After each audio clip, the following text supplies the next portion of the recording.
Nag-bounce back ang team ni Chris Chu na Xavier School Atrocity ex-Zush kontra sa Washington College of Iloilo Lamtech Spikes sa Game 2 Finals ng Philchi Athletic Association Alumni League.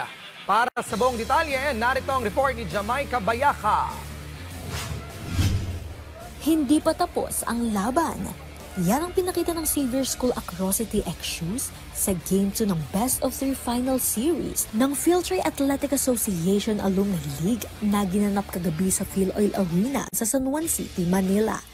Matapos matambakan noong Game 1, bumawi sa second game ang team ng retired PBA stars na sina Chris Chu at Joseph Yeo kontra sa koponan ni James Yap na Washington College of Iloilo at naitabla ang serye 1-1.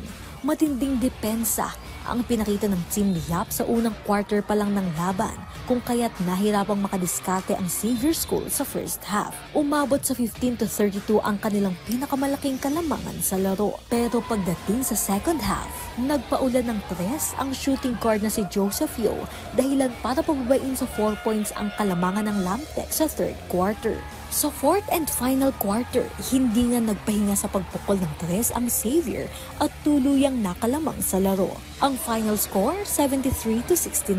Ibinahagi naman ng former PBA player na si Joseph Yeo kung anong adjustment ang ginawa ng team para makamit ang panalo. Nakapagtala ang atleta ng 22 points, 6 rebounds at 6 assists. Siguro same effort pa rin. Nakita namin, di ba? Para at least nakita namin na kaya naman pala, di ba? Kasi to be honest, the start of the finals, para sabi namin, parang, ano to eh, parang halos semi-pro, parang pro level yung mga players sa kabila. So, just kami naman, kami rin Chris, the others is mga high school basketball player lang. So, yun lang, I think yung effort lang talaga, na, para feeling ko nung first game, masyado namin respect yung mga sila Bono, di ba, the others, di ba? Sabi ko, pareho lang yan, tao rin yan, di ba? So, basically, 40 years old na rin sila, di ba? Hindi naman sila dating mga James Yap na kaya mag-ano, diba? Score ng ganyan, diba? So, basically, napapagod din yan, diba?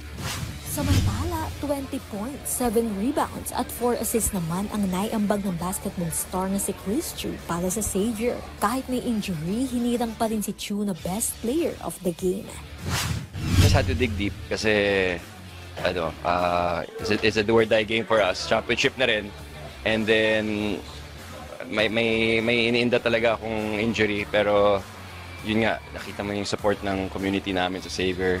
Last game, tsaka ngayon, and throughout the tournament, you know, here sa venue, pati online, nanonood sila, talagang sumusuport at talagang importante ito sa kanila eh. Samantala, present din kagabi ang ilang mga former PBA stars na sina Jeff Chan, Paul Artadi at Kirby Raimundo para suportahan ng kanilang kapwa manlalaro. Nakakaingit nga eh, parang gusto ko sumali eh. Joke lang. Pero nakakatawa, no? At least nakikita ko na active pa rin sila, no? May mga former teammates ko, mga friends ko. So I'm happy na meron ganitong league, no? At least, tsaka may maraming fans in fairness. In fairness, no? Ikinatuwa naman ni San Juan City Mayor Francis Zamora ang pagbabalik sa loob ng courts ng ilang mga former PBA players. Actually, yun nga yung nakakatawa na through the Philchi Athletic Association's basketball tournament ay yung mga idol natin na naglalaro sa PBA napapanood pa rin natin. And you can see, of course, that the level of competition is still very high. Muling magtatapatan ang dalawang koponan para sa isang do or die match sa Biyernes ng gabi dito pa rin sa PhilOil Arena sa San Juan, Manila. Jamaica Bayaka para sa Atletang Pilipino, para sa Bagong Pilipinas.